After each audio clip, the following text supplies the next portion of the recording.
Welcome to day 8 of Bookmas. Today I wanted to share with you my top 3 of book loves. So I find it very hard to choose only 3 book loves because most of the young adult series do have a love story or even a love triangle in most of them.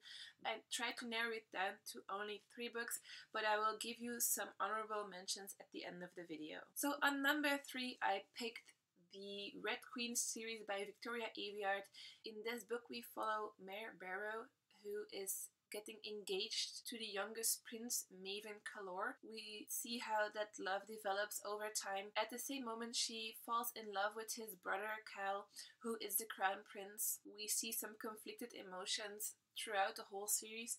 So in the first book she gets to know the 2 princes very well, or she thinks she does, and she really falls for her betrothed because he's also into the rebellion she's starting. But throughout the book she also gets feelings for Cal, who teaches her how to dance and how to behave at court. So at the end of the book we see that she gets betrayed by Maven, who actually didn't want rebellion at all, but wanted to take the throne for himself. The feelings of betrayal are very intense at the end of the book. In the second book of the series, we see the love evolve between Mare and Cal when they are starting the rebellion against Maven to get him off the throne. But it's still very hard for Mare to forget Maven because they shared such a bond in the first book, and he keeps sending her messages and she doesn't have the heart to throw them away. And at the end of the book Cal finds those messages hidden in her stuff, which makes him feel betrayed a little bit. In the third book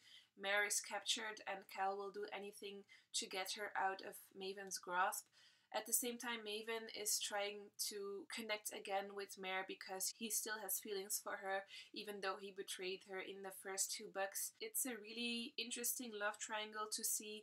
So Mare just can't get over her feelings for the boy who betrayed her heart and has a difficult time to let Cal back into her heart after all of this. But at the end of the third book we see that Cal might have to wed another princess, so I'm very excited to see how the 4th book will go with the love story, and I hope that Mare can find it in her heart to forgive both of the boys for what they did to her and be happy with Cal, but we'll see how that one goes next year. For second place I picked the love story between Hazel Grace and August Waters in The Fault in Our Stars by John Green. I first saw the movie before I read the book, and if you didn't cry at the end of this movie, it was such a heartfelt movie between 2 characters that both have a different kind of cancer. So August Water is in remission in the beginning of the book, and Hazel Grace is struggling for every breath she takes. So the love story evolves quite nicely. At the end they go to Amsterdam together to meet Hazel Grace's favorite author. And in the beginning she doesn't want to be in love with August Water because she finds that she is a ticking time bomb waiting to explode, and she doesn't want to take anyone else down with her. But of course throughout the book they fall in love with each other, and there are some lines that are just beautifully written. So one of their friends has a girlfriend and they keep saying always to each other, as in I will love you forever, I will. And throughout the book they start saying okay to each other, and there's this one line that says maybe okay will be our always, and it was just such a beautiful line, and it was such a beautiful movie and a beautiful book. So for the best love story or book love I picked A Court of Mist and Fury by Sarah J. Maas. So I picked this one specifically out of the whole series because there are some great scenes in this one I just adored between Farah and Rysand. So for example, there is a moment where they are in separate rooms and Rysand writes Farah a note and it just appears in front of her. She writes an answer and it disappears again, and they go back and forth a lot. And it's just so flirtatious. I really love this scene in the book, and I really enjoyed reading it, and I hope I will soon be enjoying it on the big screen, as the rights have been sold for making a movie out of this whole series. So the love story really evolved throughout the 3 books. In the first book you noticed there was something more between them than just an alliance to free the fairy court.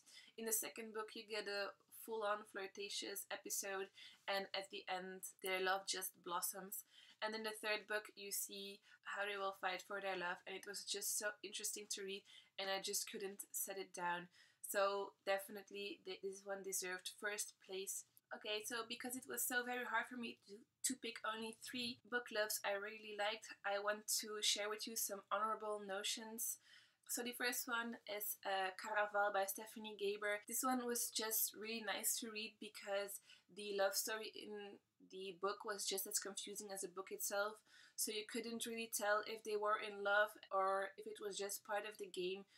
For the main character, it was definitely very hard to discover the real feelings towards Julian, and if Julian's feelings were as true as he said they were. So I thought it was really interesting to read how this love was written, because you only knew how they really felt until the end of the book. So secondly, I wanted to talk about the City of Bones by Cassandra Clare. So this one is the first in the Mortal Instruments series, and we follow Jace and Clary throughout their difficult love story.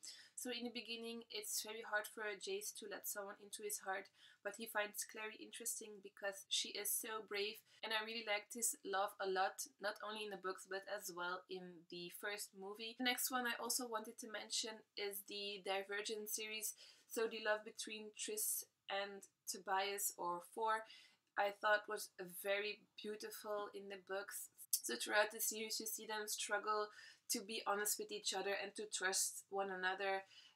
Sometimes they have to do something that the other doesn't like, even though they think it's the best action at the moment. So I think it's a really realistic, because in some books the love story is just all positives, but in this one they had to sometimes lie and betray one another, and in the end they came out stronger for it. So yeah, I really liked the love story in this one, but I was very sad about the ending of the series, as I think a lot of you were. And lastly, I wanted to incorporate An Enchantment of Ravens by Margaret Rogerson. I only read this book last month, and I didn't think it was the best book I have read so far, but I did enjoy the love story in here because it was a kind of forbidden love. So in this world, humans and fair folk cannot be in love with each other, or they break the good law and are sentenced to death. So I won't spoil the ending because it's a new book. I thought it was an enjoyable read, but it started too slow for me, and only at the last 50 pages it got interesting. It wasn't the best book, but I really liked the love story in this one. Okay, so that was it for my top 3 of best book loves and my honorable mentions for today. So tomorrow my next video will be up, and it will be the Christmas book tag, The Joy of Christmas. So I'm really excited to dive into the really Christmassy videos with you guys. There's only a few left. If you want to follow me on my Instagram page or my blog, you can find all the links down below in the description, and I will hope to see you for my next video.